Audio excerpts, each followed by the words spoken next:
All I heard out of that kitchen this morning. So our word today is proclamation. This is the second part of our series on how to your impact on the world. And so let's just jump right into defining proclamation by a pagan dictionary, and that's fine. Proclamation says it's a public or official announcement, especially one dealing with matters of great importance. Synonyms include declaration, announcement, statement, notification, publication, broadcast, a public or official announcement of an important matter, or a clear declaration of something. And yeah, it's pretty straightforward definition. What I like about it is that it comes with so many synonyms. And the question would then be, of course, what is our declaration? What is our announcement, our statement, our notification, our publication, our broadcast?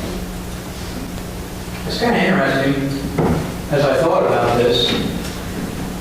I thought, you know, if you take all the glitz and glitter out of it, if you take all the storytelling out of it, if you take some absolutely amazing love and faith out of it, our announcement, our proclamation really boils down to a question instead of a statement. And the question sums up our whole purpose for life. Talking about the Christian now. Our entire purpose for life is summed up in this question, our announcement. And that question would be, where would you spend your eternity? Now, the question isn't to you. The question is your question to go out into the world for 6 days a week and find out the answer to that question from other people. We know where we're going to be, where we're going to spend eternity. It's a for sure thing. We've guaranteed it for ourselves. We understand it. We understand the proclamation. We understand all of God's rules and regulations. And we abide by them. We live in Jesus, who saved us. We know where we're going at that time. But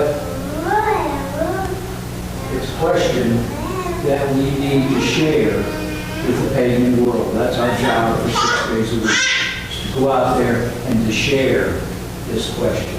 Maybe, you know, not in those words necessarily, maybe not in any words for that matter.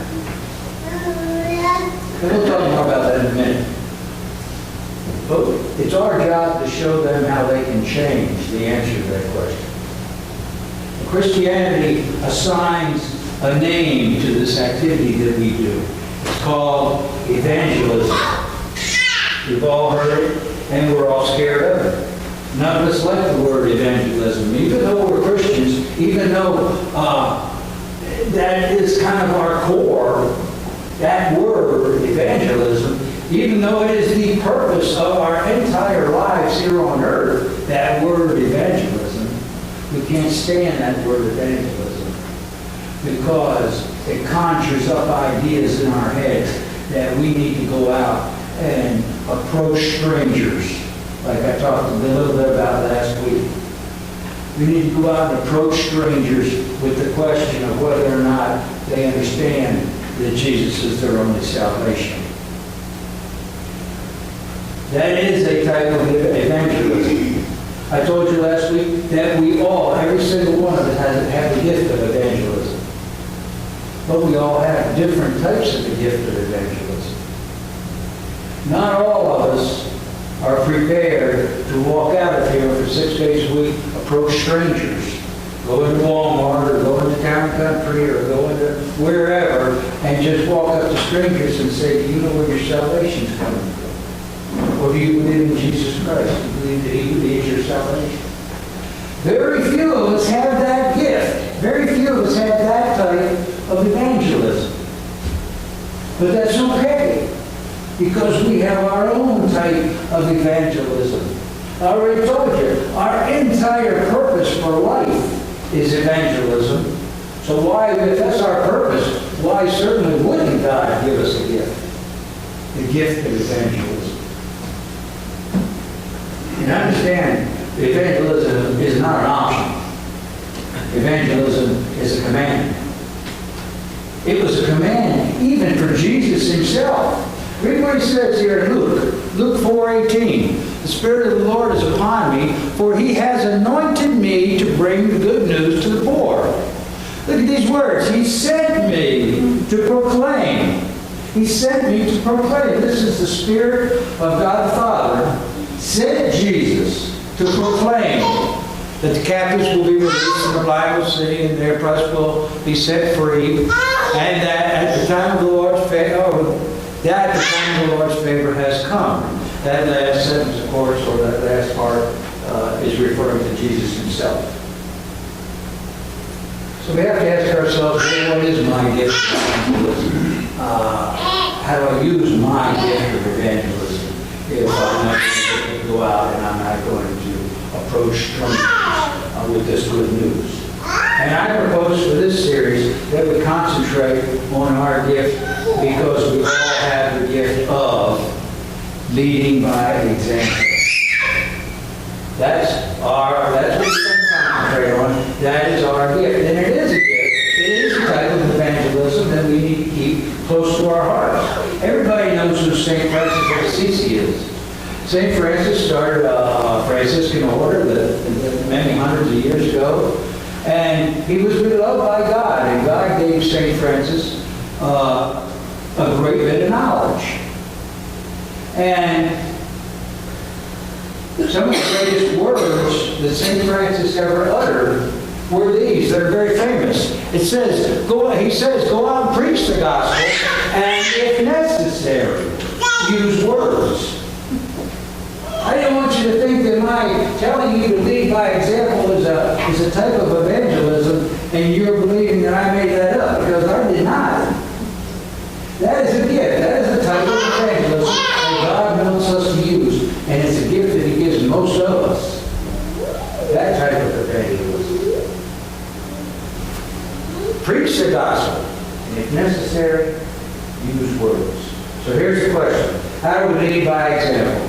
The answer is quite simple. The answer is living our lives in such a way that even the pagans can see Christ Jesus living in us. By the way we live our life, by the things that we do, by the way we spend our money, by the way we handle our trials and tribulations, by the love that we have for each other, by the way that we take care of the sick and the poor and the elderly and the widows and orphans. All these things that we do, they are looking at. I need you to understand that that's how the first century church grew. It wasn't through the apostles going out and evangelizing everybody. That was a part of it, yes. But the sect of Christianity grew quickly because everybody heard about it. Everybody was kind of enough tight-knit that they knew what was going on in their communities. And they heard about this sect of people who loved one another. This was novel to them. Who took care of one another. Who took care of the needy and took care of the sick. Took care of the widows and the orphans. Who loved one another and shared everything they had with one another. And these pagans, they said, I want some of that. That sounds like a really cool way to live my life. And that's how the early church grew. And that's how this church was built. God's church. You and I, the church, out there for our 6 days a week. That's how it'll grow. Because people will start to get to know who we are by the things that we do and the things that we say and the way we live. And then eventually they'll say, I want what he's got. Or I want what she's got. So I decided today that the direction that we would take is to study a little bit some of the words of a woman who this is exactly how she lived her entire life. I'm at this woman right here. I'm going to tell you something. If God chose not to have idols, but if I could have an idol, she would be it. If I could have a confessor, if I could have a mentor, if I could have anybody on earth that I could look up to, she would be it. Because this type of living that I'm talking about, this living by example that I'm talking about, is exactly how this woman lived her entire life. Maybe you don't recognize her there, maybe you recognize her there. Now, Saint Mother Teresa. You see, I know a lot about Mother Teresa because I studied her. I studied her because I love the way she lived. I love the things that she did, the things that she said, the way she did them. So, I don't look at Mother Teresa, and maybe the world, I didn't ask the world how they looked at Mother Teresa, but I would think that they looked at her and they didn't most remember about her the fact that she tended to the dead and the dying in Calcutta, India. I don't think that they remembered so much about her that she started a school in the same city.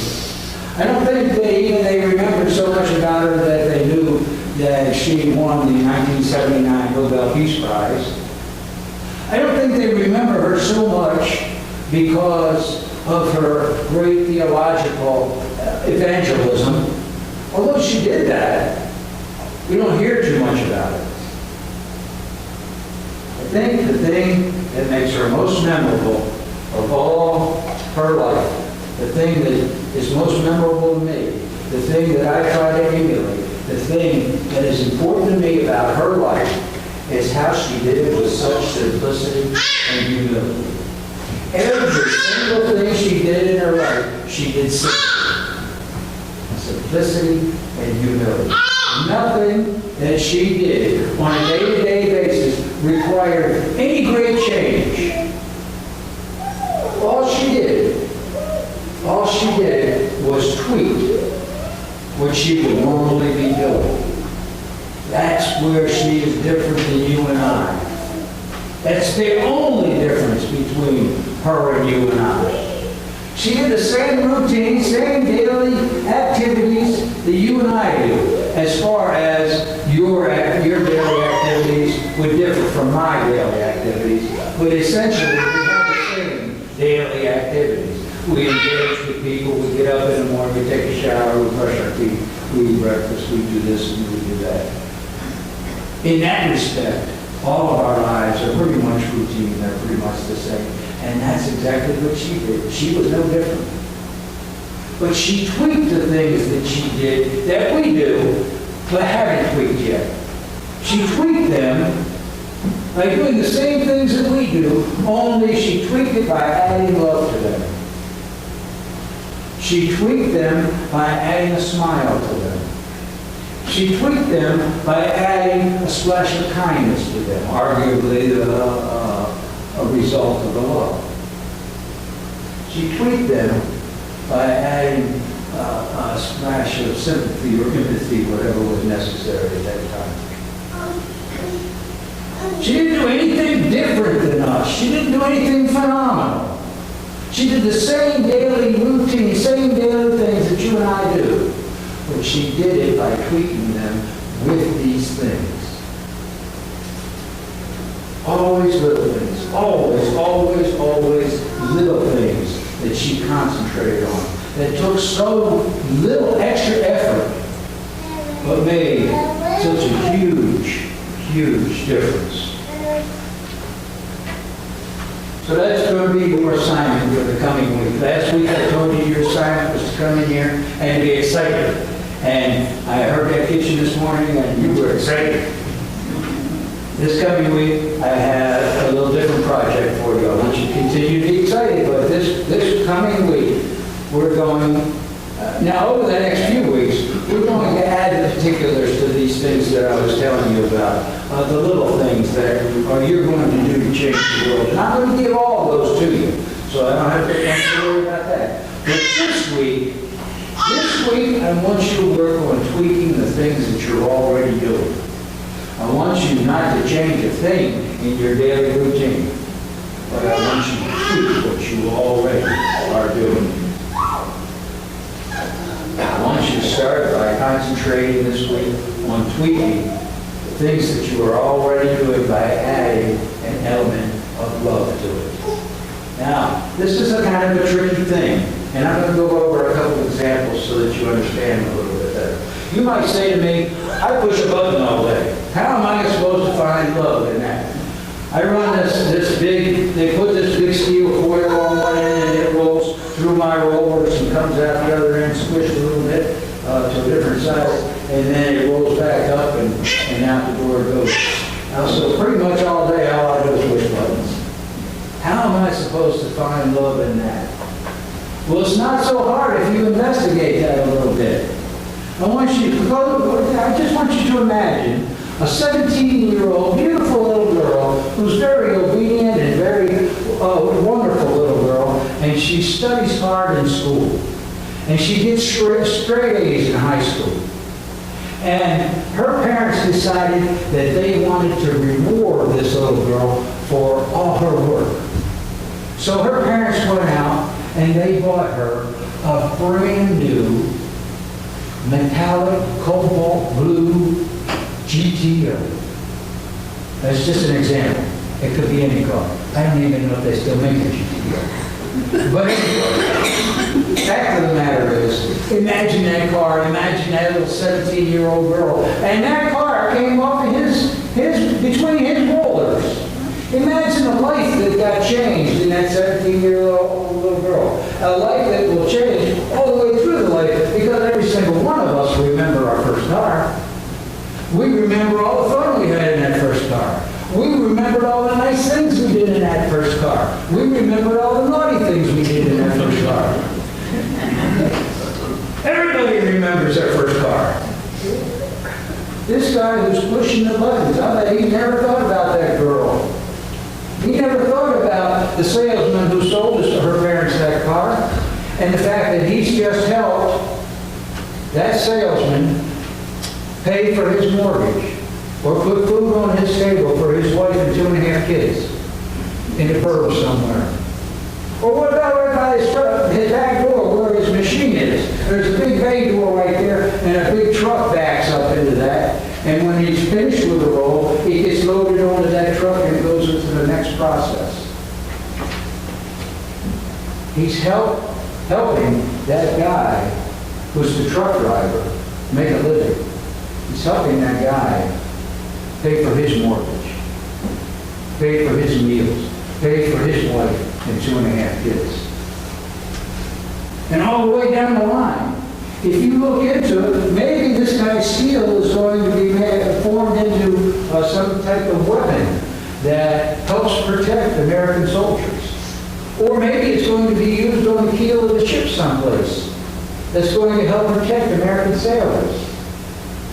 It could be all over the place. That's why this guy, that's his job, so this guy needs to investigate all the different places that his steel is going to be used so that he can draw love into that work. He can be thinking about all this. And it's very important that you draw love into it. We go to another example. I'm trying to pick the hard ones. A hard one is shopping. Especially shopping with my wife. My wife hates grocery shopping. This is me when we're shopping. I guarantee you. My wife hates grocery shopping. I hate grocery shopping. So, between the two, she finds every excuse to drag me along because misery loves company. I think it's her reason. But anyway, we're in Aldi's this week, and I'm telling you, following my wife in a grocery store is nauseating because she picks up every single thing and reads every label. I said, those labels haven't changed since you were born. Once a week for 44 years, I've been shopping with you, and you're still reading the same label. Jif is still a Jif. Same stuff in it. So I'm thinking to myself, we're in all these, and I got a basket, and I'm using the basket to support myself because I'm so miserable. And I thought about this sermon, and I said to myself, how would Mother Teresa add love to this? Where would it come from? Right then, I looked down into the basket, and there's a can of string beans. And Mother Teresa would say, you're helping to support the farmer who grew those string beans. And the manufacturing plant that put them in that can. And the other manufacturing plants that made that can. And the truck drivers that passed them from one place to another. And not only that, but look at all the employees in the store that you're helping. And all of a sudden, I started to smile. I got a little love in my heart for that can of string beans right there. And I was helping these people. It was wonderful. It was wonderful. And I got the love and I got a smile. And for the next couple of minutes, I'm pushing the cart and I'm smiling. And people are coming at me and I am smiling at them. I've already changed their life. Or at least that 10 seconds of it. I changed the life, or at least a few seconds of it, of the young lady who I helped pick off something off the top shelf that she couldn't reach. It was that smile that was on my face that changes people. And we'll talk more about that in just a minute. But trust me when I tell you. Now, I'm so learned, I'll tell you 15 minutes later, I was miserable. I'm really sorry. I hate when you're faster than me. But it works. It so works. You put love into whatever it is that you're doing. You put love, and that love will bring a smile to it. Let's pick another argument. How do I find love in that? How? 3 times a day I do dishes, you tell me. How do I find love in that? Well, that's easy. That's easy. If you want to find love in that, simply don't do it for 3 or 4 or 5 meals. Until it looks like that. And then you're going to say, give me some of that love. I got it. I love it. I love it. Oh, yes. I want you to add an element of love to every single thing you do during the day. I know you'll forget a lot. But when you can remember, do it. And the second thing I want you to concentrate on is I want you to tweak whatever you're doing at any particular time. I want you to tweak it by adding the element of a smile. A smile is so important. I don't care if you're a button pusher and you're all by yourself. Here's what smiling does.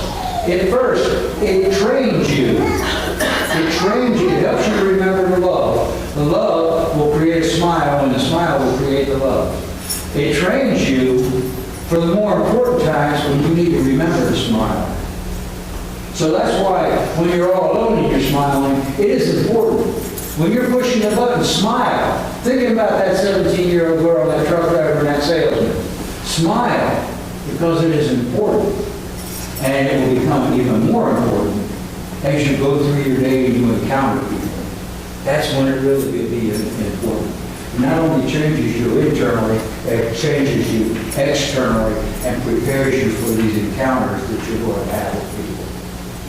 A smile, I can't overemphasize how important a smile is. You're walking anywhere, in a hallway or in a grocery store or anywhere, and there's this guy coming at you. And he's 10 foot away, and then he's 5 feet away. And then you flash him this biggest smile, like, I am so glad to see you. Yeah, I don't know this guy from Adam. And you just pass each other. Okay. You did your part. I guarantee you make change. I guarantee you have softened him. I guarantee you have changed his mind, at least for the next few seconds. Now, you don't know that guy who's passing you. He may be fuming inside. He may be about to have a confrontation with somebody that he's dreading. A really bad confrontation. That confrontation might happen in the next 10 seconds after you've passed him. But by virtue of the fact that you smiled at him, you've changed him, you've softened him, you've changed his demeanor. That encounter that he has with that person 10 seconds later could actually change, could truly change. And you'll never know when that's going to happen. And you'll never know that it did happen. But that's the absolute beautiful thing about it. That's your job. Your job is to smile. It's God's job to do what he wants with that smile after it's done, after it leaves your lips and goes into somebody else. A smile, a constant smile. Always, that was one of the things that Mother Teresa did best in her whole life, is if you walked up to her, you may only have a 5-second encounter with her. When she gave you a smile, and she made you feel like you were the most important person in her life for that 5 seconds. That's how she made people feel, with simply a smile. That's how big it is. That's how important it is. And you'll forget to do it. As soon as you walk out this door, you'll forget to do it. But I'm hoping that throughout the week, you'll remember this. Put it on a post-it note, or stick it on a card and put it in your pocket. I'm supposed to love what I'm doing right now. I'm supposed to smile at what I'm doing right now. It is ever so important. And that's all. That's it. That's your job for this whole week. It's just those two things. I just want you to do what you normally would do, but add the elements of love and add the elements of a smile to what you're doing. This is a huge precursor. This is a huge first step to where we're going with this series. So make yourself do it until it becomes a habit. That may take a long time because we're not in the habit of loving things. We're not in the habit of smiling. We're not in the habit of being happy for other people. But we're going to do that. Now, on the back of your bulletin, there's some wonderful words of wisdom from Mother Teresa that I want you to just take on and look at whenever you want. And adopt some of these things. Give them to you in the next few weeks. Adopt some. Take one that you really touches your heart. Write it down on a card and carry it through your day. Look at it every now and again. But the ones I wanted to close with today are just these 5 that I picked up on. It says, or she said, not all of us can do great things, but we can all do small things with great love. It couldn't be said any better than that. This whole series is all about that. Doing small things with great love. Peace begins with a smile. Peace. Do you know how big a word that is? Peace. We got internal peace. We got external peace. We got world peace. Peace is a huge word. Peace even has a Nobel Prize attached to it. It's a big thing. And here she's saying, this big thing starts with a smile. That's how big a smile is. Do not think that love, in order to be genuine, has to be extraordinary. What we need is to love without getting tired. And here comes, listen, be faithful in the small things, because it is in them that your strength lies. The small things. That's what this series is all about, the small things that you do. That's where your strength lies.